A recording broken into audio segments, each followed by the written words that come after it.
Percentages నుంచి ఈ question చూడండి. In election 45% voters are women.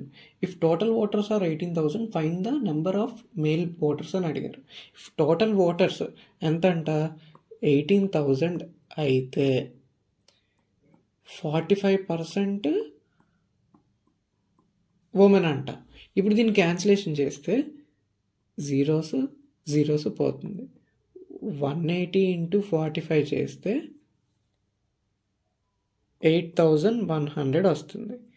ఇప్పుడు ఈ 18,000లో నుంచి 8,100 మనం తీసేస్తే మేల్ ఓటర్స్ అనేవాళ్ళు వస్తారు మనకి.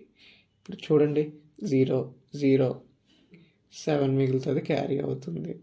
10లో 1 తీస్తే 9, 17లో 8 తీస్తే 9. 9,900 అనేవాళ్ళు మేల్ ఓటర్స్ అనమాట. ఇదే మీ ఆన్సర్.